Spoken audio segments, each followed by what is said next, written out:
I told myself I have 1 month to start a company. This is the brand which you help to grow and sell it for 330 million. Meditating 14 hours a day. Wow. When I look really what the growing ones have in common is that they just make more ad variations. 1 million ad spend. The most profitable channel is always Oh my goodness. Chris Erthel! Hello everyone, thanks for watching, and today I have a great opportunity to interview a person who really is a ad creative king, I would say. And he actually has a personal ambition to be top 2 best meta creative ads in the world and create top 2 creative ads in the world, and I believe he's really on the path to do this. So ladies and gentlemen, welcome Chris Erthel. Thank you for joining. And yeah, hello buddy, this is the brand which you help to grow and sell it for 330 million, which is tremendous success, I believe. And other brands like Uniqlo, Visa, those are brands that you consult, that you work with. So really top guy in ad creative. So we will cover that. On top of everything, which is really nice, you play FootGolf. Yes. Which, yeah, to be honest, for me, then I kind of learned this fact. I had to Google a little bit to watch videos. What kind of game is it? And furthermore, you are planning to attend the World Cup. So I mean, you do it at really good level, yeah. So that's really interesting. So no, thanks for joining. It's really great to talk with you, and we will touch a lot of ads and creatives and AI on all the things, and maybe a little bit of FootGolf as well. Okay, so let's start with the beginning. So what brought you to ad world and to marketing and to creative? All right, first of all, super good to see you. I love always the podcast in person because we can really shake hands and be there. Like it's always a way different feeling. And it's great to have you here. We're actually here in Berlin. Yeah, exactly. yeah. We both came from our places here to Berlin. And I would quickly start before we come into the first marketing questions, because every podcast starts with marketing. Let's actually start with, I'll quickly explain you FootGolf. I think it's also a fun start to always have a different, ads, first, second, very important. Podcast, also very important, first, second. So let's do it. FootGolf, just to explain, we can happily play one day, and with Ezra also, he would maybe good at this. Oh, nice. So it's like I was really into football, soccer for you Americans out there, and I also love playing golf. In COVID time, started playing golf, but in golf I realized, okay, I'm never gonna be like world class, And then I saw on Instagram can be a cool channel. I saw videos of like, how is a sport of this, and I was like, okay, I'm curious, no? So I started finding out, and so this is also a pitch. If you want to play a World Cup in a sport, this is the one. It's very small. I think it's like 15,000 people playing it. In Germany, even less. It's quite big in Spain.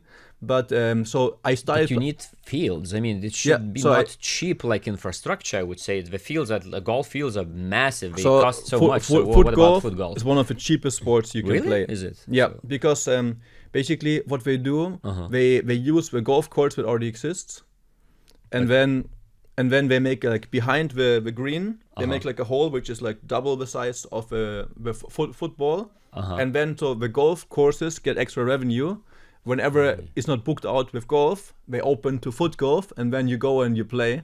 Smart. And now in Tenerife, where I live now, we have like 3 tournaments a week. So I only started playing this sport 7 months ago, and I took it super serious. I already I got third at one tournament with a lot of people, and the winner was the champion of the UK, and the second was champion of Spain. So I was like, it's okay to lose to these people. And now, I got the chance to already, the captain of Germany told me, you have the level to play the World Cup for Germany. Nice. World Cup will be Mexico. Nice. So this is a sport, like normally you cannot go in 7 months to play a World Cup. But Absolutely. That's the one, yeah. Nice, but there are national teams that you mentioned. There is like coach of German national team, exactly, there's national teams. Like Which Germany is not going to win it. Spain might win it. Argentina is good. Yeah, because you are German now, live like for many years in Barcelona. Exactly. Barcelona you used to live, and now you moved to Tenerife. Yeah, exactly. 11 years in Barcelona, and now since three months in Tenerife. Okay. And actually, you started all like your businesses in Barcelona. Was it right? So you moved from Germany, being like what, a student, or when did it happen? Yeah. So I moved to Austria to do my uni there. So I did like my bachelor and masters in Austria, international management, which I don't use a lot of the skills there, but I use a lot of the soft skills I learned in uni. Like the hard skills not, but like a lot of times I learned a lot during my 2 exchange semesters, you know, like to say that like in Brazil, you learned how to party, I believe. In now. Brazil, I learned about happiness. Like they were Okay. like, the people were much poorer but much happier, you know. And I was really like very like, it was a good life lesson of like how to be happy in Brazil. So yeah, and also exactly. Nice. And you started your first businesses in Barcelona. was Exactly, right? so, like- so was sunglasses brand was your first business, or was it No, not? no. Like Okay. I have, and we might also talk also about at Universe, about my first SaaS company. Okay. So I'm a fully serial entrepreneur. In uni, I always thought that I will just do jobs, but I always felt like I'm not a founder. But then after uni, somehow the founder genes came out, and What happened? Someone like invited you to join to co-found a company, or this is you who just like something switched inside you and said, okay, I'm actually an entrepreneur? Because it's a different lifestyle, it's a different path, isn't it? So it was for What me. happened? It was choosing the location first. Like most people choose first like the job or what they want to do, and then they choose, okay, what location is good. For me, I've always felt, again, also living in Brazil and so on, I always felt like I want to be in a place where I love the culture. In Spain, thank you all my Spanish people, I love the culture in Spain. You've been, of course, no, but we met in Barcelona, so yeah. It's great people, like such a positive culture. People work really hard. Like people think that German works really hard. Spanish people work really hard. Like our employees in Mela, for example, crazy hardworking. But it's just a very good culture. So I chose first the place, and then I was like, and I had job offers in Munich and in Vienna. And I was like coming there, and I was like, okay, I'm gonna get paid a bit less, but it will be okay. And I looked at it, and I was like, it was not a bit less. It was like so much less, and I was like, damn it, if I accept those, I'll never be able to travel again. It's gonna be like I'm stuck.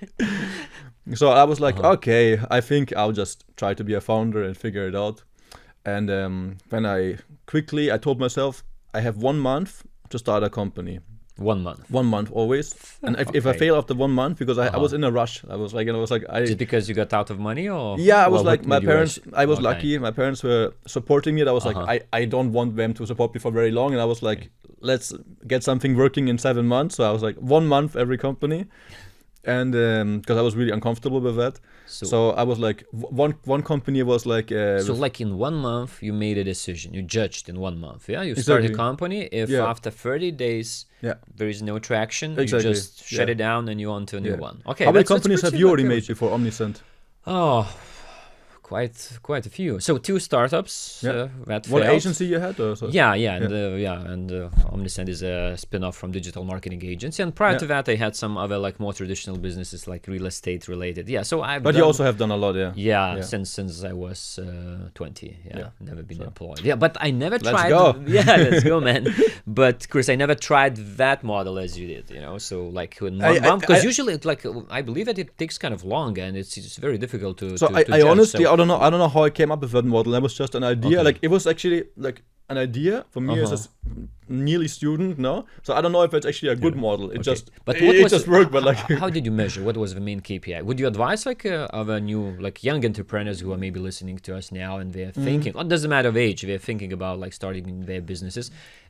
Like from the perspective, do you think this is a good model? Would you advise everyone to do that or not? So this is a hard thing. It worked for me, but I was a lot of luck involved also, of course. So I don't know. I think rather yes, because I think a lot of people do things too slow and stick around with the wrong ideas for too long. So I would rather recommend for a quick test, if you wanna quickly test what works, I think I quite like it. So like for example, a lot of times things failed because just after one we saw it was impossible. Like there was one company was like the first one was with my best friend Lucas. We had the idea of like the iPhones were really new back then, like not new, but like they were old. Like like I don't know what it was. We have to do the math. Like iPhone 5, 6, I don't know. But basically, we had the idea of like we want to make an app where both cameras get triggered at the same time, which now we have. Like there's these, for example, Be Real, which became a very big app, like a €1 billion company. Now this exists, but we had this idea, and then we teamed up with Daniel after 2 weeks, one programmer, looked into the code, and it was just blocked by Apple. Like Apple back then just blocked that this cannot be done. So we like, okay, we had a company for 2 weeks. We lost the company because this is like, it's something that's hard coded that it cannot be done. So like, and we cannot convince Apple. So we're like, okay, next company. One was like a blockchain company which was made to vote. Like for me, I don't want to be in line when I vote the next Spanish president or so, or like, I don't want to be in line to vote.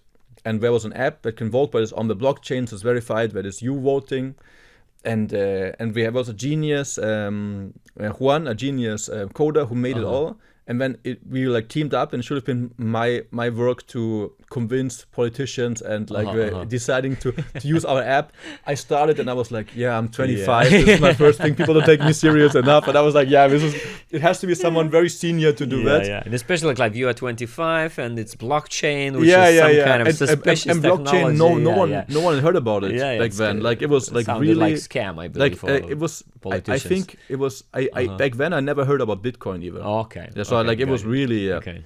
And one company's selling shoes, and we sold 3 pairs to California, and we're like, okay, also not. And we shipped them by hand, and so like so yeah, that was pretty clear. That's okay. There is no always exactly. And then when that aha moment? Then was the first aha moment. That so then said, okay, I can be a businessman. I can be. Yeah. So then I was always had different co-founders, which I think also very, very healthy to always have different people. And then there was like 3 geniuses, 3 Catalans, 3 friends from uni, and they had the idea of a sunglass company, like professional sunglasses. And then we were like, okay, I'm doing marketing, let's do it together. And then we very quickly saw that how it feels like if there's a market. Like before, I saw 6 times of like how it feels like if there's no market, which is also interesting.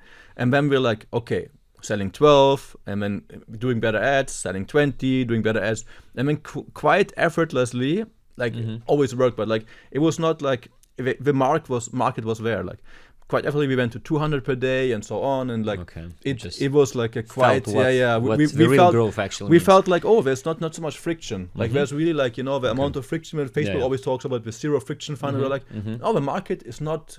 It's not against this. Like, it's nice, And so I assume this is where you kind of start working more with marketing. Exactly. Is that right? Yeah, and you have a lot of great concepts. So let's touch them a little bit. So you said or you keep saying that ads should not look like ads. So how do we should look at it? If you can be a bit more tactical here and maybe some advice, what is your philosophy behind, exactly. So that was I said this in a speech in German. I was like, some people make ads where like, hello, look at me, I'm an ad, hello. So basically, you have Instagram, right? Yeah. So when I'm not super active, but you've been on Instagram. Yeah. I've seen what does it so mean. if you go, congrats on being not so active, very good. But when you're scrolling through, right? When you're scrolling through, that the algorithm is different for every person. Can be that every 5 posts is an ad, every 6. This actually is very advanced and nuanced how they do it for you. But every X amount, let's say every 5, there will be an ad. So in the beginning, everything worked. Because in the beginning, this was new and people weren't prepared that they were going to see ads.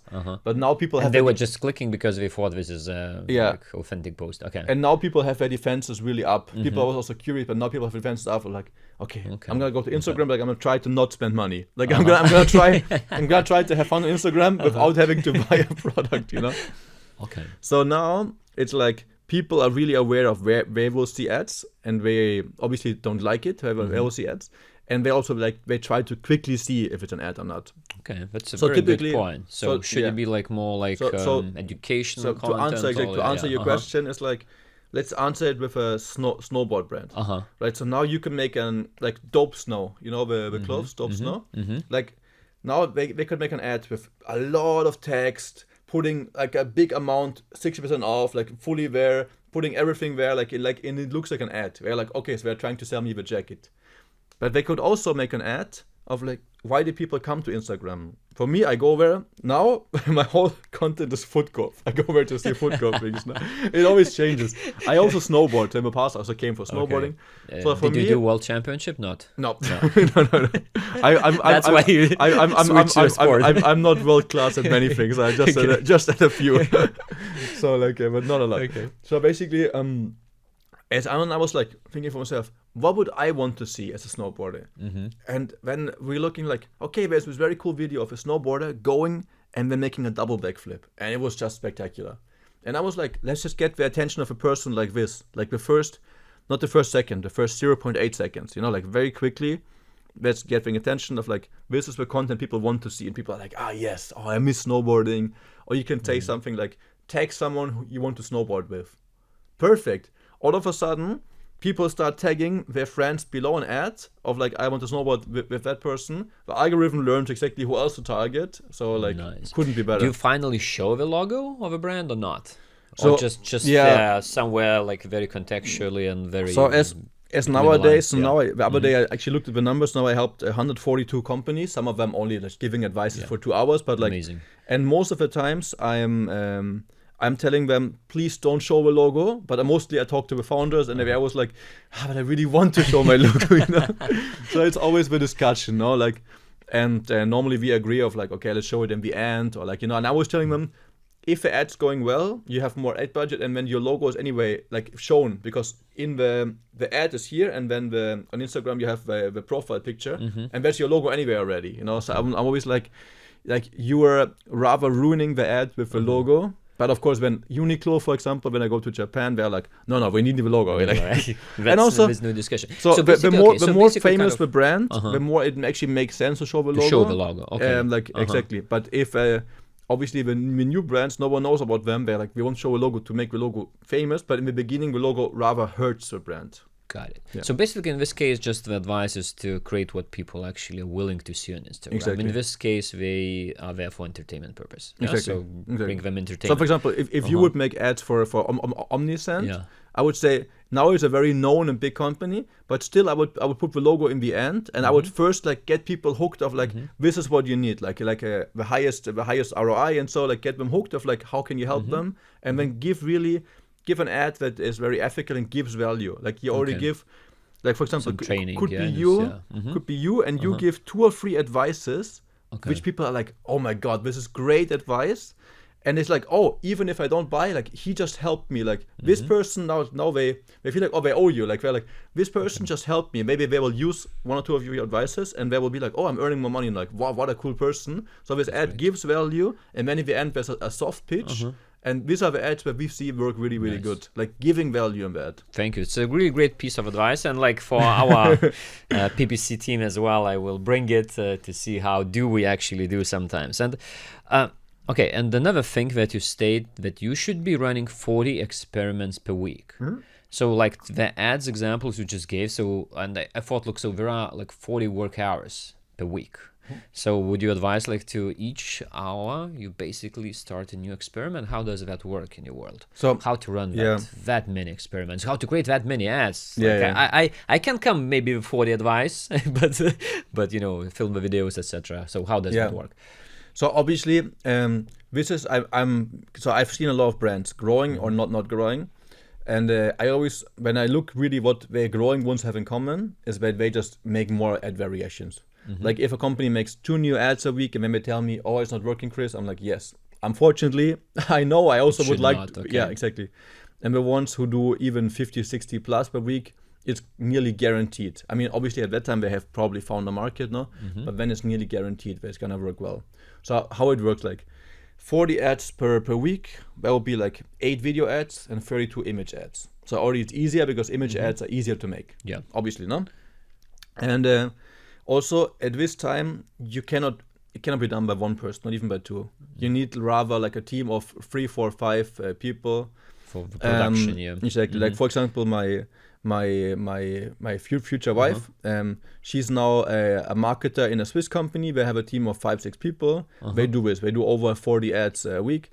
And she is the one brainstorming the ads. Like they hired one person who is brainstorming for all the ad concepts. She doesn't execute them because you can only, like what you said, no? You can come up with 40 ads in 40 hours a week, yes, but you cannot execute them. And then she gives them to teams to execute them.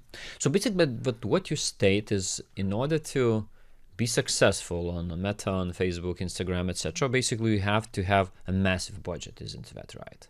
if you are kind of a smaller business, because look, you have 5 people to produce ads, then you have to have massive budgets to show them, because otherwise it doesn't make any sense to have 5 full-time employees. It's already massive cost. So is that right statement that basically like the big players are winning and there is no room for small players in this case? No. If I have like, I don't know, 20,000 monthly budget, I barely will hire the team that is needed. Exactly. I will not hire the team that is needed. So like what to do? Yeah. So like the good thing is here, luckily, I disagree with you. Okay. So actually, you don't need a big budget to Facebook.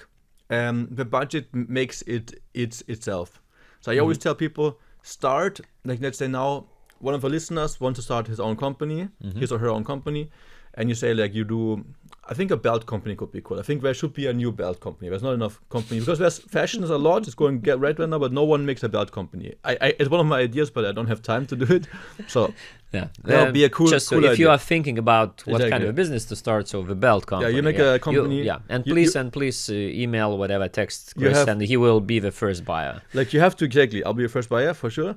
You have to have one idea of like what is currently, how can you make the belt better, right? You have to find first a way to improve it, but like now you have an idea of like, okay, what could be better in a belt?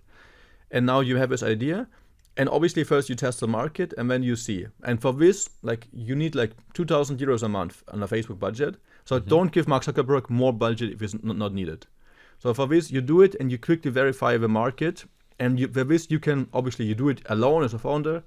You can have your time. You can maybe, if you just can do 3 ads a week, that's okay. Because at one point it will accumulate to 40 ads, right? Okay. So you'll just be slower. So that's okay to start at smaller scale and that's okay, keep going. Okay. That's okay. Okay. Like you can obviously see it and then you will see, okay, now I'm getting good numbers. But then obviously you always, on Facebook, you only spend budget in this belt company. You do your math, you need a 3.2 ROAS. Return on ad spend, to be break even. Okay, so you have very easy rules. I spent my 2,000, and now if I'm over 3.2, I want to spend more because at this point it's printing money for me.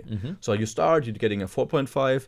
You increase budget, it goes down a bit. Normally, if you increase budget, it goes down a bit, and you go at one point you're at 10,000, and now you're only at 3.4. So you're making money, but not a lot. So now to break through, to really because 10,000 is cool, but you want to spend ideally 1 million a month one day, right? For sure. So to break through this level, now you need the 40 ads. And now you've seen now it's a proven concept. You hire one person, you make more ads, you maybe go make you make 5-6 ads a week, you hire more person, and then always people pay for themselves because it grows. Yeah, it grows. And So basically always start with small budget. And that's okay. Yeah, so basically what I have seen. What I have seen, probably Meta won't be too happy with me to share this, but I don't care. I think it has to be fair. So I have access to so many ad accounts, right? Because people add me as view access, so I can consult them, give advice. And I'm really seeing that the accounts that spend more, like CPM is how much you pay to get 1,000 people to see the ad.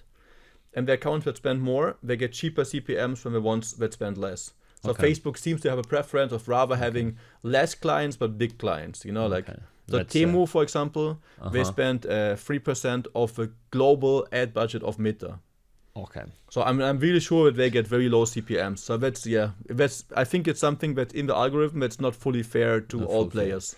But it's kind of like a discount, yeah. Seems like in any business, if you buy at scale, you get a discount. So maybe there must be something.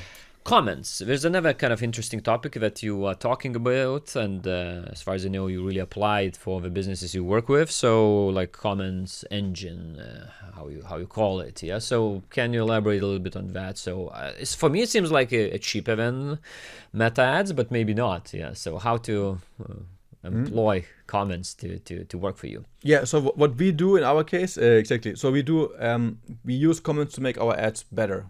Right, so we do it on the ads. So basically, now let's use Mela as an example, no? So now people see you have, let's say for example, you have never heard of Mela. Now you see an ad of like a beautiful sunglass, and you get like, oh, it's 2 for 1, or nice, or maybe I should buy. But now you don't know. Like you can afford the glasses, you'll be like, it's 49, you can afford it, good. But now the next question you ask for yourself, and then you like the style. What you ask yourself is now, is it good quality? Like you want probably the Ray-Ban quality or higher, and you don't know. and you cannot touch them, you cannot try them on. Mm-hmm. So how do we solve this? First of all, Trustpilot.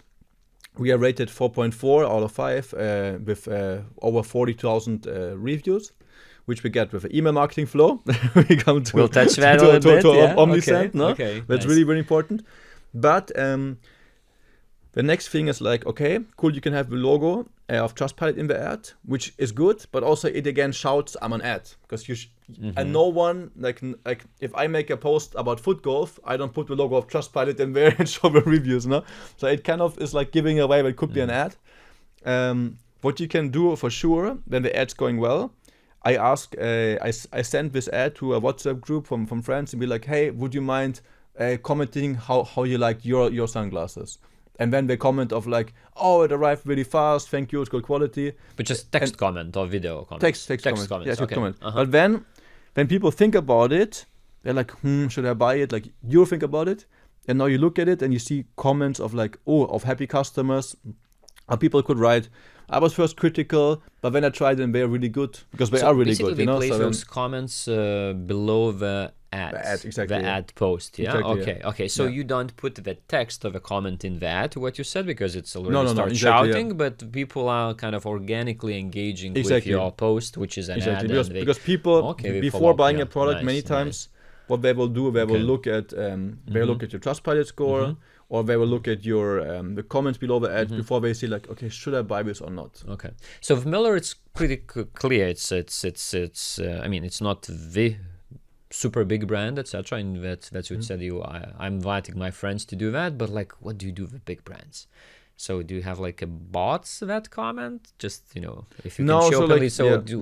Whom do you invite to comment below? Yeah, exactly. So it always depends, no? So like with then really, really big brands, some of them have a policy, oh no, we don't do that, and that's okay. Like, for example, working with Visa card, a lot of times we have very good ideas and the whole team loves them, and then we send it to a legal team to get approved, and then legal team goes like, no, computer so says no. That's that's the thing with big brands, but also other big brands like Hello Buddy. Yes, they're open for this, and they're like, like that's a good idea, and you can still can be some of the employees, friends of employees, can be like it could be bots, but we try to avoid it, because then it's like there's always this risk of like, if Facebook catches that it's bots, maybe we get a higher CPM, and so like you try to avoid. Like for me, so kind of that's okay. I've never been. I like to have like white hat. I've never had one account banned in 11 years of doing ads, which is not normal. So I try to have it really, really clean, and that's great. Very correct. I completely agree with that. It's okay, but that's okay if, let's say, the employees of your company are commenting. So that's what you mentioned. Yeah, okay. Then people just don't care and don't shout about it. Okay. Or friends, or friends. Okay, so Hello Buddy, let's talk about that brand. You helped to scale it from like 30 million to more than 100 million, and like really successful exit, 330 million. Amazing success. So were there any kind of particular marketing tactics that you applied, and maybe 1-2 was kind of something that really break it through? So in Hello Buddy, I would say what really worked is like it was such a young, motivated team. So they used to have an agency who were doing the ads, and then they were like, okay, Chris, can you help us? And you actually hire people and train people. And it was people who were really so motivated. So very quickly, they all started having very good ideas. We were all brainstorming together. It was just like a very exciting phase. I was here in Berlin. And then we tried to also make very, very playful ads.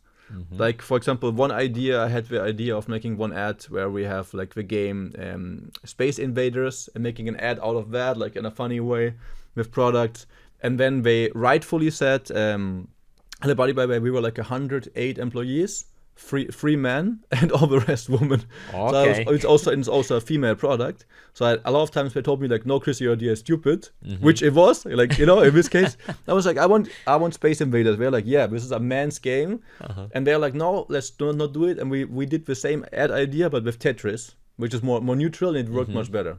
Okay. So like so be crazy, Be crazy. Yeah, exactly. Be crazy. And that's in that case also So in Hello Buddy, it wasn't our job to introduce a brand, because here what they have already found was influencers were the best person to introduce the brand. When they're like, our skin is so good because of this beautiful cream. And then our job was more like to get people who are hesitant to finally to try it. So people like our most ads, you have to introduce the brand and then sell it. In our case, was really like, okay, people love it, people want to try it. Like, how do we now get them over to try it? Okay.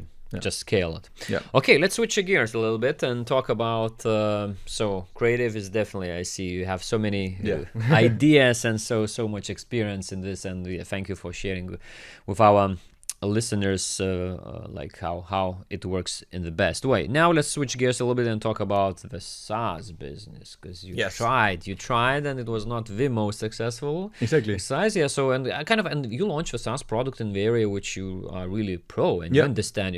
You are so well connected in like meta ads. So what happened? Why it did not succeed? Yeah, so I'm actually very happy to talk about this, like, because in Barcelona we have fuck up nights where founders explain how they failed, because I think it's super important. So now I have failed much more than I have won, but in general I'm still winning. Like this is how the Americans think more like that. In Germany it's more like shamed or like you fail. Oh my god. Yeah. I agree. Then Lithuania is more kind of like shame cult as well. It's more common for Europe. And even kind of like it's called fuck up nights, which is great. And let's say in Lithuania it's fail nights. It's a little bit more polite, but it's really called fuck up nights, and you stand there and you explain your fuck ups. Okay, so please explain this fuck up SaaS business. Exactly. So I was first of all, I really now, since I made a SaaS, I admire much more when there's SaaS that are working with no errors. Like it was for me, I didn't know how hard it is to code something but there's no errors, no bugs in it. Like I'm using tools and I'm like, wow, this is like very smooth. Like you can really appreciate how little bugs things have, because when you make your own tool, I would say one of the reasons it failed because it was just so buggy, and we kept trying to make it, but every time we changed something there were new bugs coming up. We were like, that was So did you see kind of a good initial traction, but basically customers left because it was too buggy and you like over-promised and did not deliver? So that was one of the things where there was like a little bit. So I'll quickly explain the idea now, and I think also like people were not willing to pay for that because I misread the market. So I was also definitely my fuck up.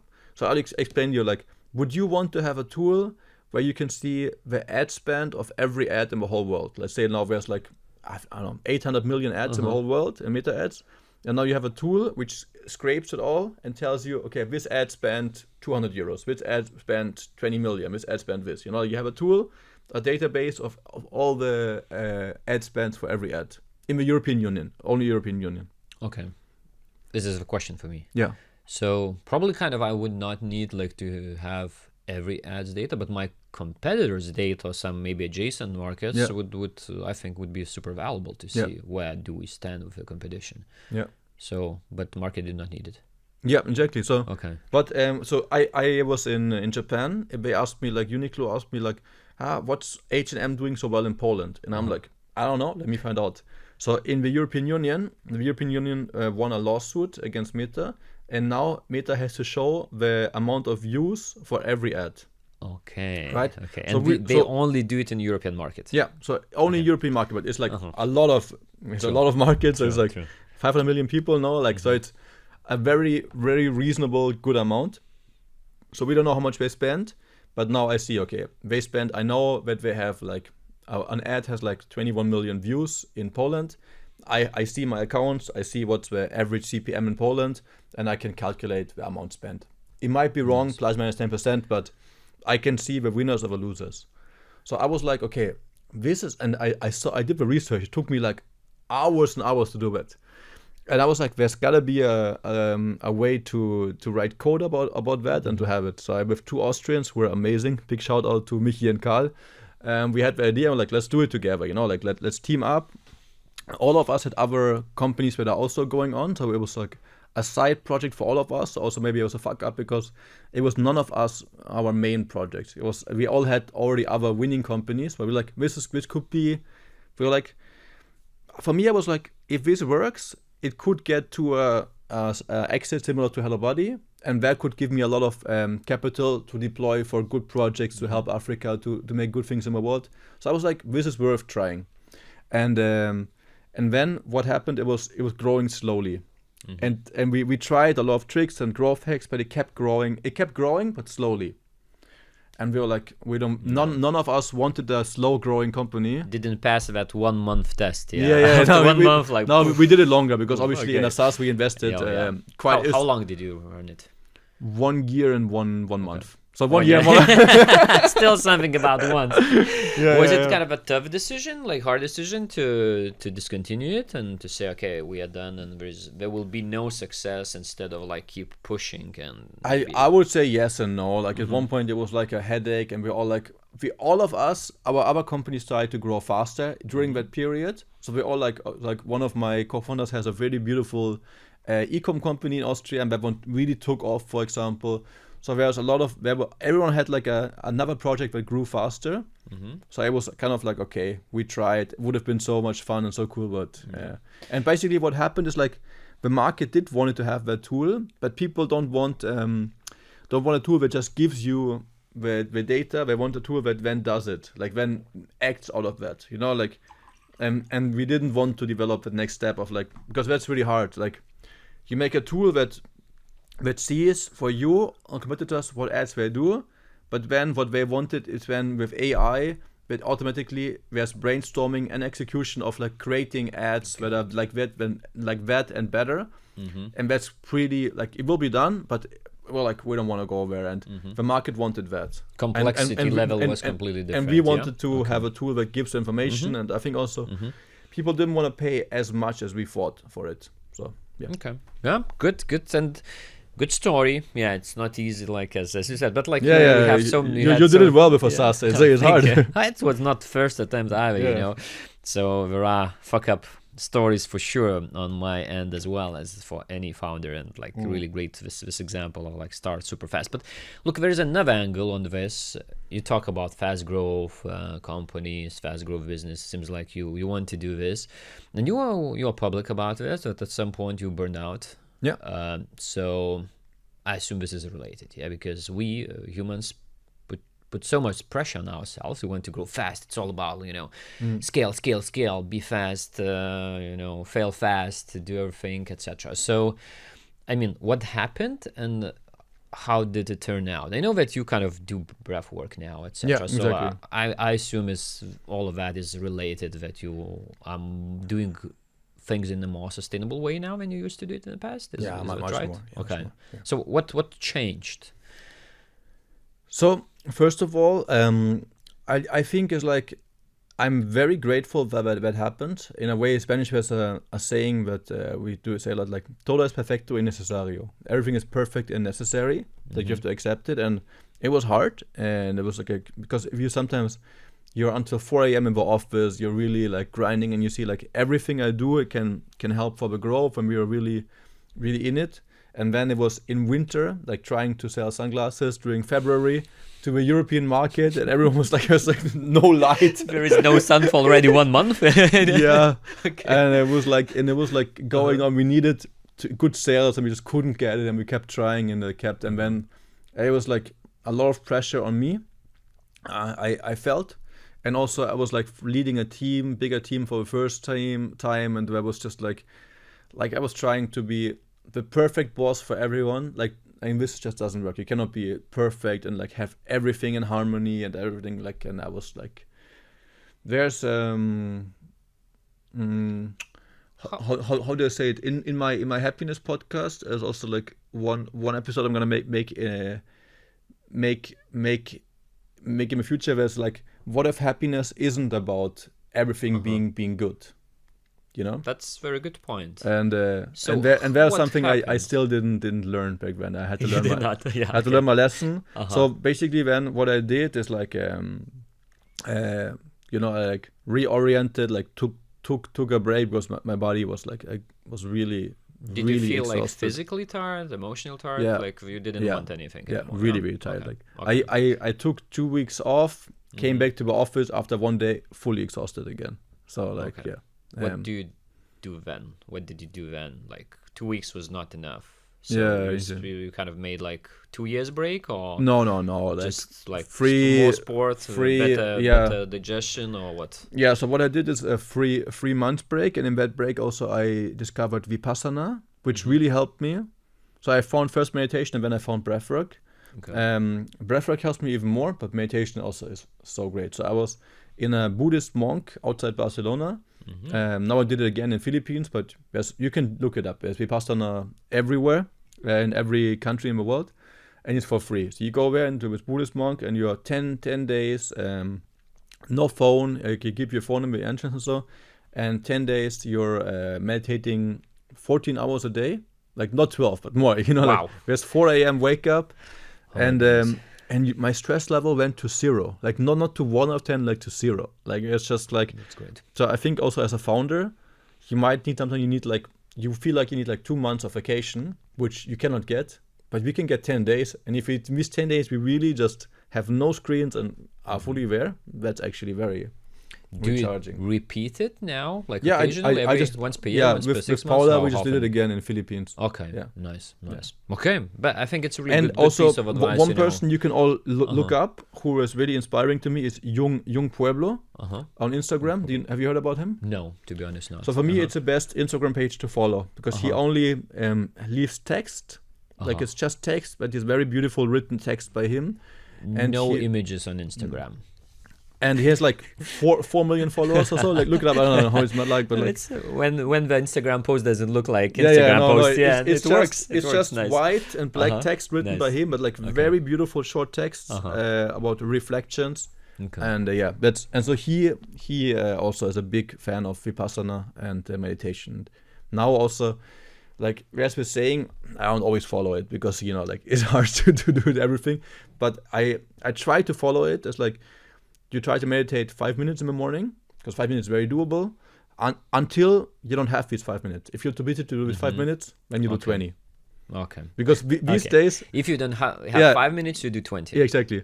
Because, like, obviously no, because, great. like, on the days when you're so packed and you're so stressed, like, you don't have the 5 minutes to meditate, that's actually a sign that you need to do much longer to calm down again, That's a good point. Do you do it on a daily basis? I try. You try. Yeah. I try. Do you succeed I try. or like? It depends. There's always phases. Like there's always phases when I'm like. You are traveling now. Let's say those days. Yeah. Okay. So it's more, or maybe an opposite. When you travel, you can. No, like when I travel, it's easy. Like Easy, for me, when I travel, like I just made it very easy. Like I have like on my iPad, I try to like when I have a habit, I try to like how can I easily follow that habit? No. So then I found that it needs to be something that I can stay in flight mode on my iPad. So I used CapCut to design my own meditation, for example. And like I added a couple of different things. Like I really made like something, like a track that's really beautiful for me, right? So and then I send it I did it on my computer. I airdrop the file to VLC because then it always stays there. So then in the mornings I just have it when my alarm turns off, and the shortcut opens the VLC app automatically. So you try to always, you try to like the habits that are good for you, you try to make them really easy for you. It's like putting your clothes if you want to practice. Like, so this is this is a habit I'm quite good at keeping it, but sometimes not. But there's another habit that I don't fail, which is like every morning I write down 3 things I'm grateful for. And this one now I've done is like a 5-minute journal. And now there's like one book lasts you for 6 months. And now I'm on book number 17. So since 17 times 6 months, I haven't, with Do you write it on paper? Yeah, it's a book. Yeah. It's a book. It's like physical. But it's a book, but then nice. If I travel, they also have an app. So now, for example, this time, you see here, I'm traveling light. So like, I also have an app where I can do it, but like, of course, I prefer it written. The written book. Yeah. Okay, that's a really great practice. Absolutely. Look, Chris, so very interesting conversation about your personal practices and habits as well. But let's get back a little bit to marketing and email marketing. We know we do a little bit of email here at Omnisend and SMS as well. Someone is really good at that. So that's related. Look, so you called email the highest ROI channel in e-commerce, which I completely agree with that. So thank you for doing this. On the other hand, you are really like ads person and you work there. You are great at this area, etc. So how do you combine those two tools? How do you think about that? Yeah, so you drive traffic, running great ads that don't look like ads, and what happens where email plugs in? Yeah, exactly. So obviously, before we talked a lot about that companies a lot of times they are at the point where they are break even, and they are fine with that, because when very cool tools come in, you know, that email marketing, a lot of times like a meta, if we get a 4 ROI, we're like happy. On email marketing, if you get a 4 ROI, that's catastrophic, no? Yeah. So like a lot of times the most profitable channel, Google is more than meta, but you cannot scale it. But then the most profitable channel is always email marketing, where a lot of times it's not unheard of to have like a 60 plus ROI. Yeah, 68 for example is average among. What's the highest one that you've seen? Oh, so the highest is like crazy, you know, thousands. Yeah, right. Thousands. But on average among Omnisend customers, it's 68. Okay. Yeah. So it's just way more than you would said. Like 3.2 is enough on Meta. So 68 the average, exactly. So absolutely. So it's like it's a very profitable channel, and that allows us, like, also again, example of Hello Buddy.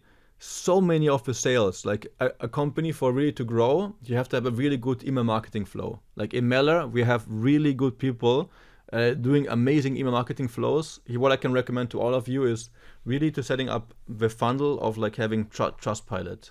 Like you really want to like have ask for review. You really want to ask, okay. and we ask repetitively of like, hey, we know your sunglasses arrived. I hope you love them. If you don't mind, tell us how much you love them or hate them. Like, just be honest, but like, we want you to rate them on Trustpilot. And people are really surprised with the quality, so they rate us really good. And I love it. It's like, it's 4.4, which is like a score. It's like, it's not so high that it's like unbelievable. Like, I wouldn't like a 4.9 or 5.0 score, because it looks suspicious. Yeah, they wouldn't trust us. But 4.4 is, for me, is a perfect score for a sunglass brand. Yeah, and I think it's really another great piece of advice for our listeners. Yeah, that you don't be too good, because it looks unrealistically then, and people don't trust that. Yeah, and Trustpilot is really good at like you cannot fake it. Like, it's really like a lot of companies, when they're seeing it, they're like, okay, Chris, how can we have a bot, or how can we do this? And I'm like, no, like you have to really do it. Real like customers, email marketing flows, and really do it. Yeah, perfect. What if you get 1-star review? How do you manage it? Or just you do nothing, you ask for other reviews, and if your customers in general are happy, or do you reach out? Do you think that then you need to employ maybe like your support channels and reach out to customer and ask what was wrong, and maybe ask to change the review, etc. or not? As there's 40,000 reviews, and probably there's also a couple of them with one star. And we wouldn't reach out, but we would check what they're complaining about, and that's a big area to improvement.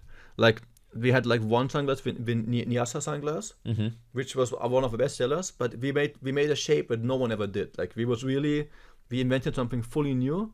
So if you want to be original, get a Nyasa sunglass, use the code Chris Erthel and have fun. All together with no zero space. No, I'm kidding. But basically, the Nyasa now is good, but in the beginning we were like, no one did it because it's hard. Like, this shape, it can easily break here and here. That's why, and no one did it. And a lot of people, they had like, oh yeah, but it broke so easily, 1 star. And we're like, okay, we have to really get there. This is high priority. Either we stop selling this one, or we fix it. And luckily we fixed it. Okay, that's really great. Okay, so asking for review, that what you already mentioned. What other 2 to 3 other automations would be the top automations that you would advise everyone to use for sure? Yeah. Email automations, so SMS automations. I'm also curious to hear yours, Sven, because then I want to hear from the absolute expert. But I can tell you. Yeah, but for your take. For us, it was like for a long time we also had watches, right? Because we were like, in winter we cannot sell enough sunglasses. Now we solved it by being in nearly all the countries, so now it's better. But in the middle phase, when we were like 5 years old, we're like, let's have watches. And then it's so important to cross-sell. Like, now you bought this color of sunglasses, so get this color of watch, and you will look very cool with both together. Like, cross-selling, and we had like jewelry for a while. Like, cross-selling is very important. For Hello Buddy, upselling, or like, we know you're running out of like a skincare, you use it, so like we know you're running low, like get it again. That's a big one. And also then we were like, I love the flow of like explaining more about the brand, like branding of like, do you know why Meller is called Meller? So it's a very colorful sunglasses. One animal can change the color. That's super beautiful, yeah. And which animal can change the color? Which element can change the color? Which an animal? I chameleon. Chameleon. Yeah. The biggest chameleon species in the whole world is called the Mela chameleon. So, Okay. and they live in Africa. That's why Nice. all the models are named after African lakes, and all the and they had like there was even a small logo of a chameleon. Oh, nice. That's a So, great yeah. story. I didn't know that. So in this, Okay. we explained it. So now, having told you the storytelling, now you will remember Mela more than before. So also we're like, it's a good idea to have one email flow with explaining this. Is it like welcome flow, or when And then do you, obviously- when do you present the story? Yeah, or after exactly. purchase, prior to purchase. welcome, yeah, yeah, exactly, welcome No, flow. okay, nice. And That's- then that's and really then good also advice. you want to SMS marketing. Our competitors, Hawkers, they first did it. We didn't know this existed like many years ago, like 9 years ago, or I don't know. When was it actually invented, SMS marketing? Oh, you know that this is older than email marketing, to be honest. Okay, but kind of like now it became like, when was it that like even marketing tools would offer it? Like when? this 2018, 19, yeah, so Okay, 7 years so, ago, yeah. So even before, Yeah. I think before that, or because I think it was 8-9 years ago, even could be 7 years ago. Yeah. But our competitors, when they were bigger than us back then, Hawkers, they made this massive campaign of like Black Month, and they sent out SMS, and I received them, and I was like, what? And I was like, how? And people love receiving SMS when it comes to getting a discount they would miss out on. So you have to be more careful, but that is something that like they really wanted to get that discount because it was like a very fair, very good offer. So people loved it. That's great. Yeah. Okay, the time flies. Really interesting conversation. So, will AI replace you? Maybe it's the last podcast we're talking about that creatives, because next time I will have to interview artificial intelligence, artificial Chris, because I'm actually curious if in the future there will be a podcast where it's smart questions being asked to AI. Could be, yeah. That could happen. So no, I think it's not the last podcast, and I think so the near future, let's say 5 to 7 years, AI will do more and more, right? So. And Facebook also, in December next year, we're going to launch an AI tool which can do easy ads. Let's say you have like a store where you're a hairdresser. You had an agency before, right? So now the hairdresser goes to you and we're like, we have a €200 budget a month. Can you help us? And you're not so happy. You're like, okay, so maybe I can charge you 10% of that, so €20 a month. And you're like, it's hard, right? So there's a lot of people. For these small budgets, there's no agency. Like there's some people who have like they would pay €5 to an agency. But it's not gonna happen. Yeah, but absolutely. Facebook will take that money and they will make some very basic ads, and this is gonna happen. So in 2-3 years there'll be some basic. Obviously, even junior marketers will still outperform them. Then will be another step, and then it will be like junior marketers might be replaced. But then the seniors who are really like Ezra, for example, or Nick Shackelford, people who are really brilliant, they will still make ads that are outperforming what AI can do. And then in 20 years, I would say, I think in 20 years, there will be like AI will do a better job than the best marketer. Okay. Yeah. So 20 years perspective is still okay for you. You can be retired. You're good, honestly no, and even with that, I'm very optimistic. Like I had like a dinner 2 days ago with 10 people, 10 friends in Barcelona, and Carlos, the CEO of Delivering Happiness, he was like, you know what I like, Chris? What all your friends have in common? They are all optimists. You surround yourself with very high optimists, and like I'm very optimistic that AI will actually bring a lot of abundance and good things. So could be that, let's say, look, we all work a bit less. Like we all still do things that we love, but we will work a bit less, and we have extra hours for our kids, extra hours to be with our wives, so for playing beautiful sports like tennis, like FootGolf.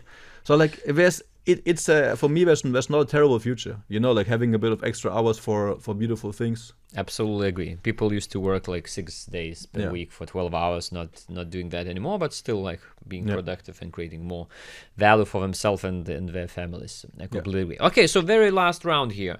Few questions, please, like pretty fast answers. Let's don't go too deep in it. So you say that the first second of video is everything. If you would have a magic stick, what would you ban what marketers do and they ruin that first second? What marketers do,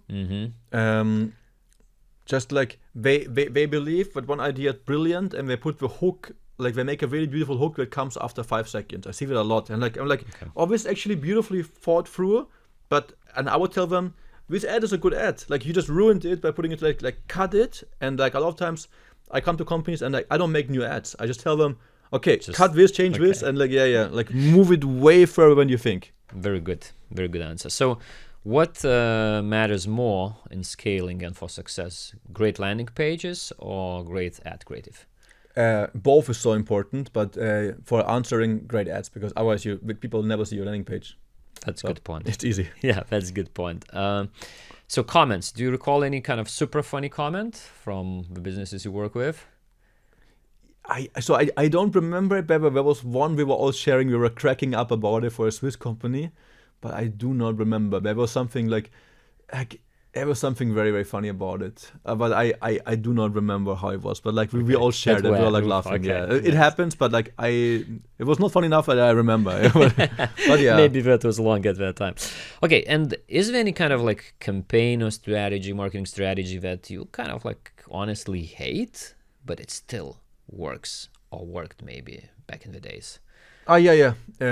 So we had like this one ad, like, so I'm actually a bit ashamed of like the best ad I've ever made. And if you measure in terms of revenue, if you measure best, exactly. But well, I think actually the best ad was actually a beautiful ad. No, so the best ad I've ever made is like a 5 million euro. It spent or so. Like, there's a cool one explaining like you should do, giving value, half an hour ad, giving value. That's the best.